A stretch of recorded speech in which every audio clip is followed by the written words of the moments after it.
Собственик на бизнес пуска най-добрата оферта някога. По-евтина от всички, по-добро качество от всички, най-ниската доставка от всички свои конкуренти, обаче няма никакви продажби. В същото време има друг бранд, който нито е най-евтиният, нито обективно е най-доброто качество, но хората се редят на опашка да му дават пари. А разликата не е в продукта, а разликата е изцяло психологическа и механизма зад психологията е много по-прост, отколкото всеки очаква. И за да разберем защо се случва това, няма да тръгнем от теорията, а ще тръгнем от нещо, което вече се е доказало. Първо ще преминем през един от най-популярните психологически принципи, който е изцяло експериментално изследван. След това ще преминем през два конкретни случая, като единият е нещо много масово, което в момента се случва в България, а втория случай е моя лична история, която досега не съм споделял. И накрая ще стигнем до един инструмент, който се казва огледалото на идентичността, който можеш да попълниш докато гледаш този клип, без значение дали имаш собствен бизнес или те първа започнеш да създаваш съдържание за социалните мрежи. Не мога да преброя колко пъти съм чувал съвета: доверието продава. Бъди постоянен, качвай съдържание, бъди честен, бъди автентичен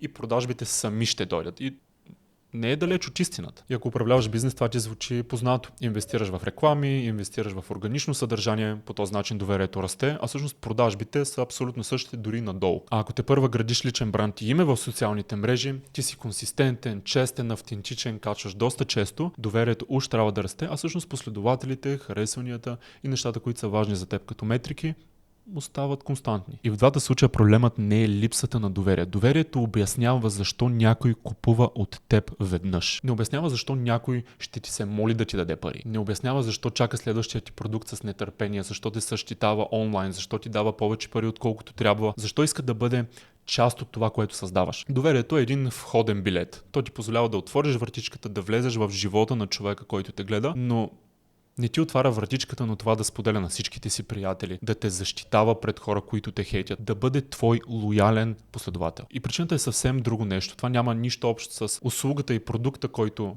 ти предлагаш, неговата стойност или самото съдържание и колко полезно е то. Психологът Робърт Чалдини посвещава цялата си кариера на това защо хората казват да. И той открива нещо много късно в работата си. Отнема му десетилетия да разбере един много важен и фундаментален принцип, който стои под всички негови изследователски аспекти, които той досега е намерил, и всъщност това е точно единството. Единството е разликата между харесвам те и ние сме едно. Ние харесваме едно нещо, ние говорим по абсолютно същия език. Когато просто харесваш някого, ти реагираш на прилик. Имате сходен вкус за музика, имате сходно чувство за хумор дори. Но когато има единство, ти тотално резонираш с човека от теб. Вие сте един и същ човек. И нека ти споделя за един експеримент, който показва колко силно е това. Изследователи от университета в Аризона поставят млада жена до щанд за дарения, поставяйки се като студентка, молеща минаващите за пари за благотворителност. И обикновено получава много малко внимание. Но когато добавя само едно изречение: аз съм студентка тук, всичко се променя. Даренията се увеличили, вниманието супер много се увеличило към дадената дама. Докато всъщност офертата по никакъв начин не се променя. Единственото нещо, което тя е добавила, е, че аз съм студентка тук. А какво прави това? То споделя една обща идентичност. Другите хора са студенти и това момиче е част от нас. Единственото не просто увеличава доверието, то прави отказа психологически болезнен. Човека ще го заболи, ако ти каже: не, няма да даря пари и не, няма да ти дам вниманието, което заслужаваш. Ако кажеш не на бранд, който харесваш, ти единственото нещо, което губиш, е продукта, който те предлагат. Обаче, ако ти откажеш на бранд, който се чувстваш част от тях, ами ти губиш част от своята идентичност. Ти отказваш тяхната идентичност и по този начин ти отказваш себе си и човека, който си, характера, който си и който се показваш пред другите хора. И някой може би от вас ще каже, че това е манипулация, и може да се каже, че това е манипулация, и ще стигнем до тази част, където може да коментираме как това може да се използва в не толкова добра насока за теб. Важното нещо, което трябва да споделим тук, е, че този механизъм е доказан. И не само при развиването на персонален бранд, на бизнес, на компания, на дарение, на каквото и да е. Единственото нещо, върху което трябва да се стремим тук, за да удовлетворим този принцип, е единство. Да накараме хората да се чувстват едно с нас. Толкова много да резонират на това, което говорим, да си кажат: този моят човек ще го защитавам, ще го подкрепям, ще му давам повече отколкото иска, защото той вече го прави с мен. И ето нещо конкретно, което се случва тук в България. По данни на BNP Paribas, iPhone-ът е най-купуваният продукт на кредит. Не защото е най-необходимият, не защото е най-ефтиният, той в момента най-много се купува на кредит. Това показва BNP. В същото време, по данни на A1, Samsung е водещия пазарен лидер и най-много се купуват Samsung телефони. Дори iPhone не е най-масовият избор за продадени бройки за потребителите в България. Има по-достъпни, има по-функционални и очевидно има по-продавани устройства. И въпреки това, iPhone е устройство, за което хората са най-склонни да поемат дълг, за да го притежават. И не знам дали всъщност Apple точно това таргетира със своята реклама, дали е постоянството в своето позициониране на пазара, дали е начинът, по който се поставя пред потребителите, екосистемата, която те имат. Фактът е, че хората, които са готови да поемат дълг, избират, може би, един от най-скъпите устройства на нашия пазар и не чак толкова функционалните. И ако управляваш бизнес и следиш маркетинг бюджет си, може би това малко ще те притесни. Означава, че конкурент с по-лош продукт, но много по-ясна идентичност може да ти вземе клиентите, колкото и по-добра оферта да имаш на хартия. И тук изводът е, че хората не вземат кредит за самото устройство, а вземат кредит за какъв човек ще ги направи, ако те притежават този iPhone. А същия механизъм, между другото, работи на много по-лично ниво.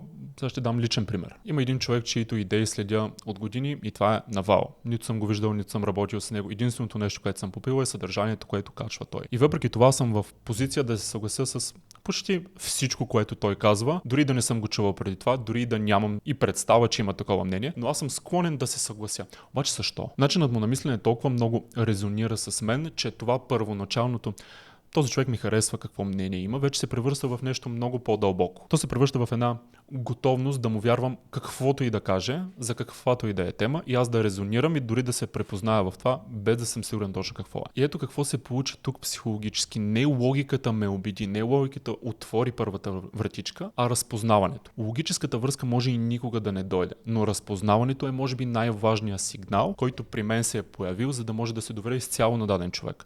Персонален бранд. И също се случва, предполагам, и с теб дори без да го осъзнаваш. Ако си, да кажем, изпълнителен директор и се сетиш за някакъв ментор, който си имал някога, надали си погледнал абсолютния опит, който той е имал с различни компании, различни изпълнителни директори, а по-скоро си казва, добре, този разбира моя свят, аз съм готов да му се доверя и да му платя колкото ми каже. А ако те първо градиш бранд и градиш име в социалните мрежи, помни си за този креатор, този създател на съдържание, който така е говорил, че ти си бил готов да му се довериш за абсолютно всичко. И не защото е толкова добър и толкова велика, по-скоро той говорил все едно директно на теб, лично. И сега стигаме до един детайл, че може би си мислиш, че сега може да изградиш една идентичност и да накараш фалшиво хората да те следват, да си кажат, добре, ние сме абсолютно един и същ човек, аз говоря на теб, ти говориш на мен и сме едно. И точно тук се стига до манипулацията, която говорихме малко по-рано. Едно е да изградиш бранд върху автентичност и това, което всъщност си ти, а друго е да изградиш една фалшива персона, която единствената и цел е да накара човек да се помисли, че е едно с теб, че говориш точно и директно на него. Колко дълго време може да поддържаш тази фалшива персона, тази фалшива идентичност, колко време може да поддържаш тази манипулация. Ще проработи един път, ще проработи два пъти, обаче третия път вече човека ще почне да усеща определени сигнали, които ти даваш, които очевидно казват, добре, това може би не е истина и този човек не е честен и не е автентичен с мен. А когато разрушиш това доверие, целият бранд спира да съществува. В този момент ти губиш доверието, което си създавал толкова дълго време, което е изцяло било основано на тази манипулация или просто една лъжа. Затова следващата стъпка не е как да измислиш идентичност, а как да намериш истинската зад собствения си бранд и да я кажеш на глас, да я споделиш на всички. Наричам го огледалото на идентичността и това се сформира само от два въпроса. Първият въпрос е какво решава функционално твоя продукт или услуга? Конкретно, измеримо, изцяло логически. И вторият и по-важен въпрос е какъв тип човек те прави притежаването му или работата с теб. Не какво получава клиентът, какъв става той пред себе си и пред другите, когато той те е избрал. В какво се превръща той? Какво той печели? Печели статут, печели определени ползи в бизнеса, определени социални и обществени ползи. Как той се променя според работата му с теб. И тук е много интересно, защото повечето брандове винаги се питат първия въпрос и всичко е отлично, всичко е готово и спират до там. Но всъщност втория въпрос е принципа, който споделихме с iPhone малко по-рано. Какво печели човек, когато той те притежава? Нека кажем, че ти ръководиш счетоводна фирма. И нека се абстрахираме от това, че ти си точен, ти си бърз, имаш много добра услуга, която е на много достъпна цена. Точно тези неща покриват отговорите за първия въпрос от огледалото. Втория въпрос обаче.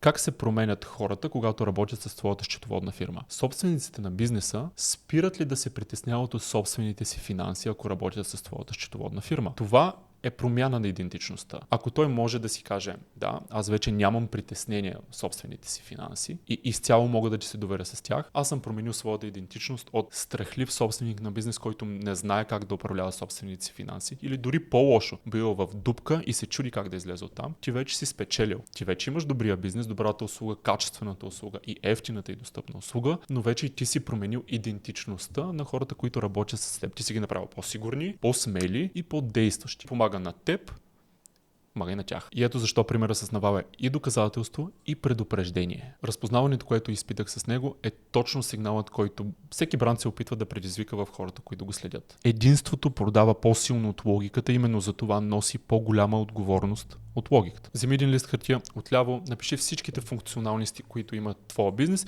или ти имаш като персонален бранд. Отдясно напиши как човека променя идентичността си, когато или те следи, или използва твоята услуга и продукт. Ще отнеме максимум 2 минути, обаче точно това ще даде много ясна структура как да продължиш с бранда си напред. И тук много важното е да не търсим перфектната формулировка. Няма перфектна, има истинска. И точно това се намира в процеса. Когато ти създаваш, когато си написал лявата и дясната страна и видиш добре каква е моята идентичност и как мога аз да развия бранда си по най-честен и автентичен начин, за да може да накарам възможно най-много хора да ми се доверят и да им помогна. И да се върнем в първите 2 изречения на това видео. При единия бранд, който има много по-добра оферта, много по-евтин продукт, много по-качествен продукт, обаче няма никакви продажби, докато другия продукт не е чак толкова добър, има много добра оферта и много ясна идентичност и там хората се молят да им купуват. Разликата не е продукта, защото тези хора са си отговорили само на първия въпрос. Втория въпрос си отговорил само втория бранд и точно заради това хората го следват лоялно. Доверието те вкарва в стаята, идентичността решава дали някой остава в нея дългосрочно, за да те защитава, когато не си там и да чака следващото, което ти ще кажеш, ще споделиш, ще пуснеш за продажба, няма значение. Затова преди да създадеш следващия си клип, да пуснеш следващ продукт, мини през огледалото, отнема само 2 минути, а ще спести толкова много време, сигурно и пари в бъдеще. И ако всъщност не може или ти е трудно да си отговориш на втория въпрос, сигурно имаш много добър продукт, обаче няма да имаш тези хора, които лоялно те следват и искат да купуват от теб, което е съвсем окей. Просто изисква малко повече работа, малко повече минути на този празен лист хартия, за да можеш да ги разпишеш нещата и да разбереш, добре, аз променям ли човека от среща. Това е целият механизъм зад психологията, зад изграждане на един бранд. Ако това видео ти беше полезно, правя още такива, така че абонирай се, за да не ги изпуснеш. Стига толкова за днес. Чао!